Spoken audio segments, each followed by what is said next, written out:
measles can look a lot like other illnesses. When you start out with those normal cold symptoms, you may think your child just has a regular cold, but if they do have a rash that shows up after a few days, that's when we start to worry about measles, especially with the measles outbreak. There's lots of other viruses that look very similar with the runny nose and cough and rash. The main way we tell the difference is by doing testing for measles, and we test a lot more when there's an outbreak going on.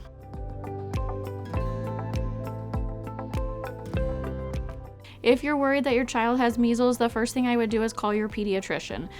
Talk to them about what symptoms the child is having, and if there's concerns about secondary problems that would make the child become more sick and need more care. Your pediatrician may recommend that you come in to get tested, but the most important thing is to stay home, to not spread it to other people. If your child is sick, especially if they have a fever, keep them home from daycare or school so they're not spreading it around to other children.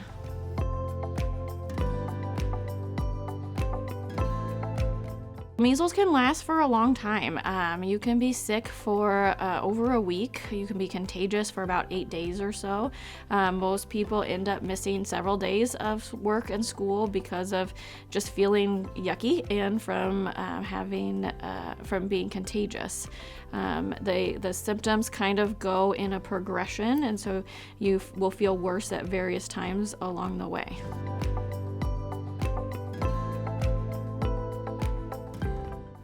There's not a definite treatment for measles. It's more just treating the symptoms that you have.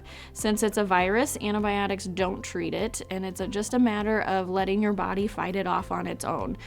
We do what we can to help out with the symptoms, like using fever-reducing medicines and pain medicines, and pushing fluids and lots of rest, but there's no medicine that makes you get better faster.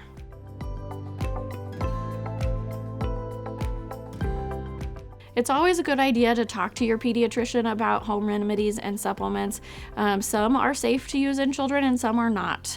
There are also some that may interact with medications that your child may be taking. So it's very important to talk to your doctor about what medications you're giving, whether they're over the counter or supplements or prescription medications.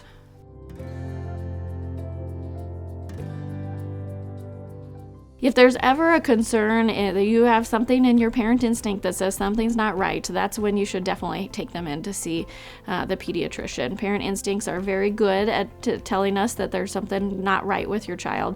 Other times are if you're worried about dehydration. Kids that are sick may not drink as much fluids as they should, and we want to make sure that we're staying hydrated. Also, if you have any concerns about they're breathing hard and fast, you feel like they can't catch their breath or they're sucking in their breath, then we'd want to see them and check them out.